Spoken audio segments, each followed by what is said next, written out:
ಇರೋದು ಈ ಅತ್ಯಾಚಾರದ ವಿರುದ್ಧವಾಗಿ, ದೌರ್ಜನ್ಯಗಳ ವಿರುದ್ಧವಾಗಿ ನ್ಯಾಯ ಕೇಳ್ತಾ ಇದ್ದೇವೆ ಹೊರತು ಧರ್ಮದ ವಿರುದ್ಧವಾಗಿ ಅಲ್ಲ.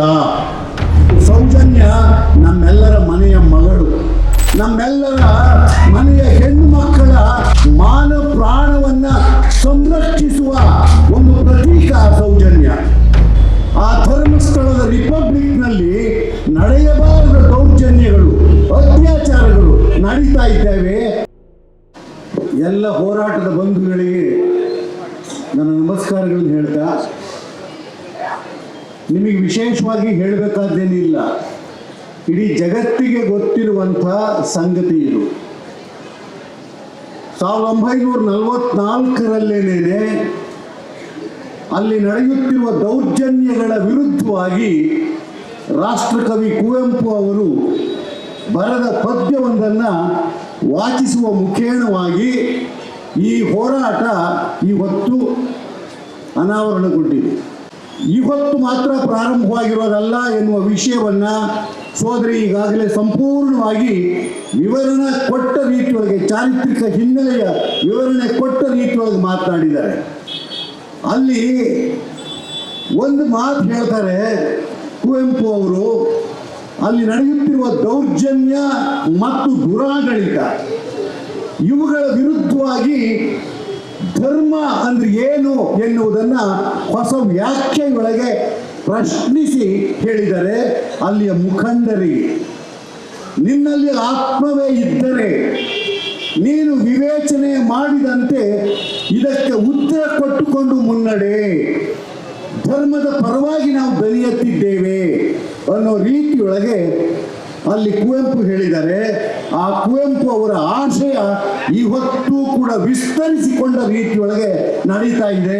ಆದರೆ ಅದೊಂದು ರಿಪಬ್ಲಿಕ್, ಆ ಧರ್ಮಸ್ಥಳದ ರಿಪಬ್ಲಿಕ್ನಲ್ಲಿ ನಡೆಯಬಾರದ ದೌರ್ಜನ್ಯಗಳು, ಅತ್ಯಾಚಾರಗಳು ನಡೀತಾ ಇದ್ದೇವೆ.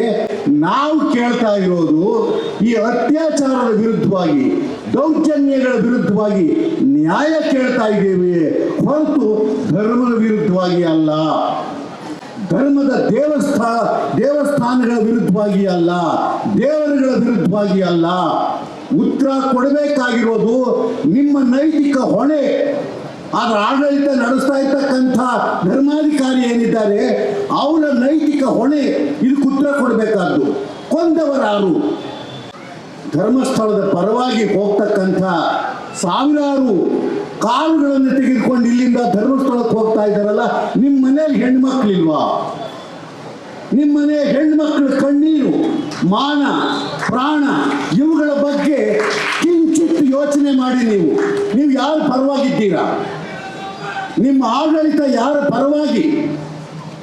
ಈ ಪ್ರಶ್ನೆಯನ್ನು ಹಾಕಿಕೊಂಡ್ರೆ ಮನುಷ್ಯರಾಗಿ ಮಾತನಾಡ್ತೀರಾ ನೀವು. ಇವತ್ತು ಮನುಷ್ಯರಾಗಿಲ್ಲ, ನೀವಲ್ಲಿ ಹೋಗಿರೋರೆಲ್ಲರೂ ಕೂಡ ಮನುಷ್ಯರಾಗಿ ಅಲ್ಲ, ನೀವು ಸ್ವಾರ್ಥಿಗಳಾಗಿ, ಮತ್ತಿನ್ನೇನೇನೋ ಆಗಿ. ಮೃಗಗಳಿಗೆ ಹೋಲ್ಸಲ್ಲ ನಾನು. ಮೃಗಗಳಿಗೆ ಒಂದು ಧರ್ಮ ಇರುತ್ತೆ. ಆ ಮೃಗಗಳಿಗಿರುವ ಧರ್ಮ ಏನು ಅಂತಂದ್ರೆ ಹಸಿವು, ನೀರಡಿಕೆ, ಮೈಥುನ ಇವುಗಳು ಮುಗಿದ ಮೇಲೆ ಅವು ನಿಸರ್ಗ ಧರ್ಮಕ್ಕೆ ನಿಷ್ಠವಾದ ರೀತಿಯೊಳಗೆ ನಡ್ಕೊಳ್ತಾವೆ. ಆದ್ರೆ ನೀವೇನು ನಡ್ಕೊಳ್ತಿದ್ದೀರಾ? ನಿಮಗೆ ಆತ್ಮಸಾಕ್ಷಿ ಇಲ್ವೇ? ಆ ದೃಷ್ಟಿಯಿಂದ ಇವತ್ತು ಅಲ್ಲಿಗೆ ಹೋಗಿರುವ ಪ್ರತಿಯೊಬ್ಬ ರಾಜಕಾರಣಿಗೂ ಕೂಡ ಈ ಪ್ರಶ್ನೆ ನಾವು ಕೇಳ್ತಾ ಇದ್ದೇವೆ. ಕೊಂದವರಾರು? ಆ ಕೊಂದವರ ವಿರುದ್ಧವಾಗಿ ನಾವು ಮಾಡ್ತಾ ಇದ್ದೇವೆ, ನ್ಯಾಯ ಕೇಳ್ತಾ ಇದ್ದೇವೆ. ನಮ್ಮ ನಾಡಿನ ಹೆಣ್ಣು ಮಕ್ಕಳ ಪರವಾಗಿ, ನಮ್ಮ ನಾಡಿನ ಭೂ ವಂಚಿತರ ಪರವಾಗಿ ಕೇಳ್ತಾ ಇರ್ತಕ್ಕಂಥ ನ್ಯಾಯ, ಅದಕ್ಕೆ ಉತ್ತರ ಕೊಡಿ. ಅದನ್ನು ಬಿಟ್ಟು ಇಲ್ಲದ ಸಬೂಬನ್ನು ಹೇಳಿಕೊಂಡ ರೀತಿಯೊಳಗೆ ಅಧರ್ಮ ರಕ್ಷಣೆಗೆ ನೀವು ಹೋಗೋದಿದೆಯಲ್ಲ, ಇದು ಪ್ರಜಾಪ್ರಭುತ್ವಕ್ಕೆ ಬಗೆದ ದ್ರೋಹ, ಪ್ರಜಾಪ್ರಭುತ್ವಕ್ಕೆ ಬಗೆದ ದ್ರೋಹ. ಯಾಕೆಂದ್ರೆ ಪ್ರಜಾಪ್ರಭುತ್ವ ಪ್ರಜೆಗಳಿಂದ, ಪ್ರಜೆಗಳಿಗಾಗಿ, ಪ್ರಜೆಗಳಿಗೋಸ್ಕರ ಈ ಮಾತುಗಳಿದಾವಲ್ಲ, ಈ ಮಾತಿಗೆ ತುಂಬ ವ್ಯತಿರಿಕ್ತವಾದ ರೀತಿಯೊಳಗೆ ನೀವು ನಡ್ಕೊಳ್ತಿದ್ದೀರಾ.